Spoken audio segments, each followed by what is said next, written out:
Imagine two fighter jets screaming through the sky at Mach speed, wingtip to wingtip, over the sparkling blue waters of the Aegean Sea. The pilots can see each other's helmets. Their threat warning systems are blaring, screaming that they are locked on by a missile. This isn't a scene from Top Gun. This is a Tuesday morning on the southern flank of NATO. These pilots are supposed to be allies. They fly the same American-made planes. But they are locked in a feud so deep and so volatile that one wrong move, one twitch of a finger, could spark a war that tears Europe apart. Welcome to the Global Code, where today we are decoding the most dangerous neighborhood dispute on Earth. While the world watches Ukraine and the Middle East, a massive storm is gathering in the Mediterranean between Greece and Turkey. Old wounds are reopening, and new weapons are being deployed. We are witnessing the breakdown of a century-old peace, and the consequences will hit everything from your energy bill to the stability of the entire Western alliance. Before we dive into the secret maps and the military strategies, I have a critical mission for you. We spend hundreds of hours analyzing these conflicts so you don't have to guess what happens next. If you want to stay ahead of the curve and understand the real forces shaping our world, please hit that subscribe button right now. Turn on the notification bell so you never miss a deep dive. It is the single best way to support the Global Code and keep this truth-telling mission alive. To understand why these two neighbors are ready to strangle each other, you have to understand that in this part of the world, history isn't something you read in a book. It's something you live every day. For Greece, the modern era is defined by the trauma of 400 years of Ottoman occupation and the desperate fight for independence. For Turkey, their modern republic was forged in the fire of a war against a Greek invasion in 1922. These aren't just stories. They are the lens through which every diplomat and general in Athens and Ankara views the world. For decades, an uneasy peace held these ghosts at bay. But recently, that peace has shattered. Why now? Because the balance of power is shifting. Turkey, under President Erdogan, has transformed from a passive NATO member into an assertive regional superpower with dreams of restoring its historical influence. Greece, having survived a brutal economic collapse, has decided it will no longer be pushed around. When you have two nations with heavy historical baggage and brand new missiles operating in a crowded sea, you have a recipe for disaster. Let's look at the map, because this is where the real trouble starts. If you look at the Aegean Sea, it looks like a shattered plate. There are thousands of Greek islands, and some of them are incredibly close to the Turkish mainland. The island of Castellariço, for example, is over 300 miles away from Athens, but it is less than 2 miles from the Turkish coast. You could literally swim across. Under international law, specifically the UN Convention on the Law of the Sea, islands generally get their own maritime zones. This means Greece claims the rights to the water and the seabed around these distant islands. If you draw the map the way Athens wants, the Aegean Sea becomes almost entirely a Greek lake. Turkey would be trapped in its own bays, unable to send a ship to the open ocean without passing through Greek jurisdiction. Turkey says this is unfair and ridiculous. They have the longest coastline in the eastern Mediterranean, yet they are being told they have almost no economic zone. In response, Ankara created a new doctrine called Mavi Vatan, or the Blue Homeland. They drew a new map that claims vast swathes of the sea, waters that Greece considers its own, as Turkish territory.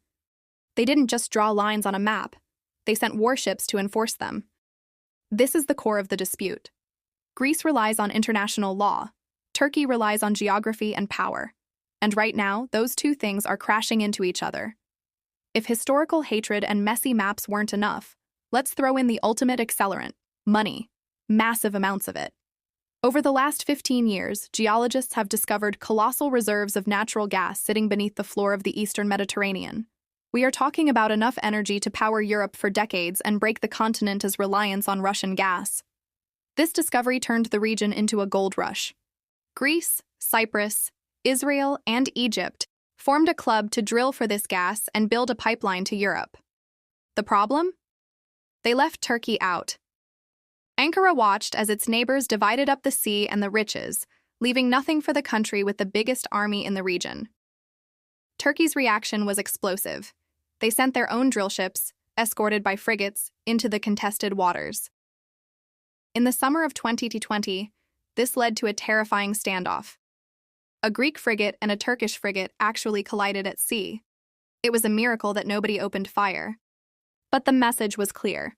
Turkey will not let the gas flow unless they get a piece of the pie. This is no longer just about flags, it's about the future of energy security. Now let's talk hardware. Because diplomacy is failing, both sides are sharpening their knives. This is where the situation gets truly scary for military planners. For years, the Greek and Turkish militaries were roughly equal, using similar American technology. But that parity is gone. Turkey has become a drone superpower. You have seen the Bayraktar TB2 drones in Ukraine and Azerbaijan. They are cheap, effective, and Turkey can mass-produce them. Ankara's strategy is swarm warfare. They want to overwhelm Greek air defenses with hundreds of armed drones and unmanned boats. They are building an amphibious assault ship, the Anadolu, specifically designed to launch these drones. Greece, realizing it cannot match Turkey's numbers, has gone for high-tech supremacy. Athens went on a shopping spree in France. They bought the Rafale fighter jet, a game-changer. The Rafale comes equipped with the Meteor missile, a weapon that can shoot down enemy aircraft from over 60 miles away, often before the enemy even knows they are being targeted. Greece also ordered state-of-the-art French frigates that can create a no-fly zone around their islands. So we are seeing a dangerous experiment. Turkey AUS quantity and robotic warfare versus Greece AUS quality and Western tech. Both sides believe they can win, and when both sides think they can win, war becomes much more likely. Greece knows it cannot fight Turkey alone in a long war. The numbers just don't add up. So Athens has adopted a strategy of diplomatic encirclement. They have gone out and made best friends with everyone who has a problem with Turkey. The most significant move was signing a defense pact with France. This is a huge deal. It includes a mutual defense clause that effectively says if Turkey attacks Greece, they aren't just fighting Athens, they are fighting the French Navy and its nuclear capabilities. This French umbrella has emboldened Greece to stand firm, but the United States is also deeply involved.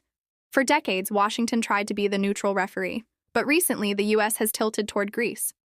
The port of Alexandroupolis in northern Greece has become a vital hub for the U.S. military to move weapons into Eastern Europe, bypassing the Turkish-controlled straits. Turkey sees this and feels encircled. Erdogan looks at the map and sees American bases in Greece, French ships in Cyprus, and Israeli cooperation in the Mediterranean. He feels that NATO is being weaponized against him. This paranoia makes Turkey more unpredictable and more aggressive. Here's the nightmare scenario that experts at the Global Code worry about the most.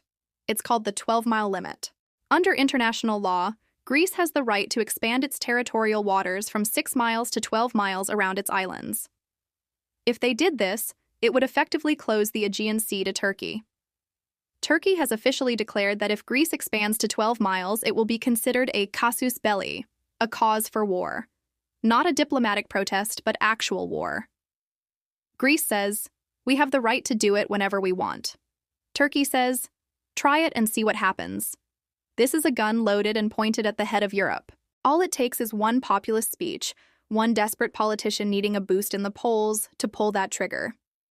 If Greece declares 12 miles, the Turkish Navy would almost certainly sortie to break the blockade. NATO would be paralyzed. Article 5 wouldn't apply clearly because it's a fight between two members. It would be chaos.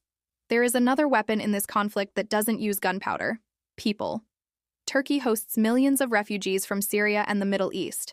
President Erdogan has, in the past, threatened to open the gates and flood Europe with migrants if his demands aren't met. For Greece, this is a hybrid warfare threat. In 2020, thousands of migrants were bused to the Greek land border at the Evros River. Greek police had to use tear gas to hold back the crowds while Turkish security forces fired tear gas back at the Greeks. It was a chaotic, ugly scene. Greece fears that in the event of a crisis, Turkey will use migration as a battering ram to overwhelm Greek resources and distract their military. It turns human desperation into a tactical weapon. I want to take you for a moment to the perspective of the people living on these islands. Imagine living on Chios or Lesbos. You can see the lights of Turkish cities at night. You eat similar food, listen to similar music. But every time you hear a sonic boom overhead, your heart stops. Is it a drill? Or is it the invasion? The islanders are living in a fortress. The beaches are beautiful, but the hills behind them are dug out with bunkers and artillery positions. Turkey demands that these islands be demilitarized, citing treaties from the 1920s. Greece says, We will demilitarize them when you stop pointing the largest landing fleet in the Mediterranean at them. It is a standoff where the civilians are the hostages. You might be watching this from Chicago or London or Sydney thinking, why does a sea border in the Mediterranean affect me? It affects you because the world is interconnected. The Aegean and Eastern Mediterranean are global shipping superhighways. They are the gateway to the Suez Canal and the Black Sea. If a war turns this region into a no-go zone, global shipping rates skyrocket. Supply chains, already fragile, would snap. The energy prices in Europe would spike again, causing inflation that ripples across the US and global markets. A collapse of NATO's southern flank would also leave a massive security vacuum that Russia would be all too happy to fill. Vladimir Putin is watching this rivalry with a smile. Every crack in NATO is a win for Moscow. We cannot analyze this without looking at the man at the center of it, President Recep Tayyip Erdogan.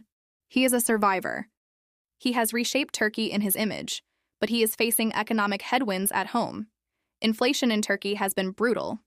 History tells us that when strong men face trouble at home, they look for enemies abroad. The blue Homeland is a popular nationalist rallying cry. Picking a fight with Greece distracts the public from the price of bread. But the same is true in Greece.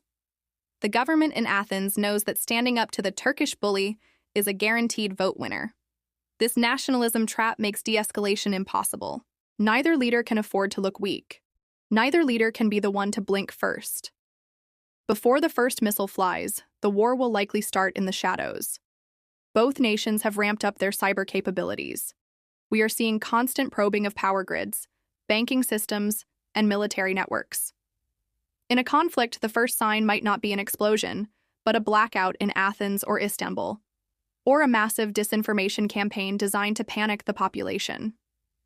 Greece has been working closely with Israel and the US to build a cyber dome, while Turkey has its own formidable army of hackers. This silent war is happening right now, 24/7, beneath the surface of the diplomatic smiles. So, where is this all heading?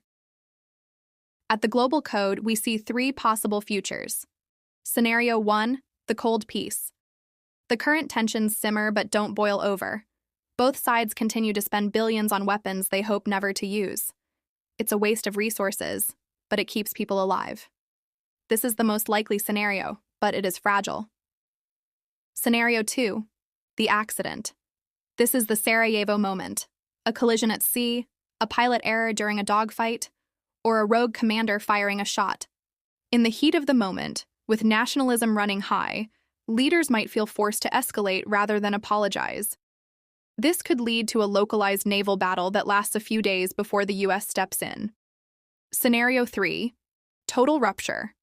Turkey, feeling completely boxed in by the West, decides to break away from NATO's orbit entirely, pivoting toward Russia and China. To secure its maritime borders before leaving, it launches a limited operation to seize a Greek island. This would be catastrophic, marking the end of the NATO alliance as we know it, and plunging Europe into a new era of instability. Is it all doom and gloom? Not entirely. We have seen moments of earthquake diplomacy. When tragedy strikes, like the devastating earthquakes in Turkey, Greece is often the first to send help. These moments remind both sides of their shared humanity. There have been recent meetings, calm handshakes, and promises to keep communication channels open. But the structural problems remain. The gas is still there, the maps still overlap, the armies are still growing. Unless there is a grand bargain where both sides agree to share the resources and redraw the maritime boundaries, the fuse remains lit. As we wrap up, remember that this isn't just about two countries bickering over rocks.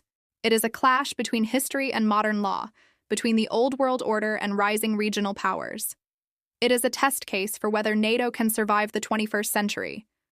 We are watching a slow-motion car crash. The drivers have tapped the brakes for now, but they are still in the same lane heading toward each other. The Aegean Sea is beautiful, but right now it is one of the most dangerous places on the planet. This is a complex story with deep emotions on both sides. I want to know what you think. Is Turkey right to demand a larger maritime zone based on its coastline? Or is Greece right to defend the sovereignty of its islands under international law? Who is in the right here? Please leave your thoughts in the comments below. I read them, and the debate there is often as insightful as the analysis itself. If you found this deep dive valuable, please hit that like button to help the algorithm share this reality with the world. And don't forget to subscribe to the Global Code. We are here to help you understand the world, one crisis at a time. Stay curious, stay informed, and I'll see you in the next one.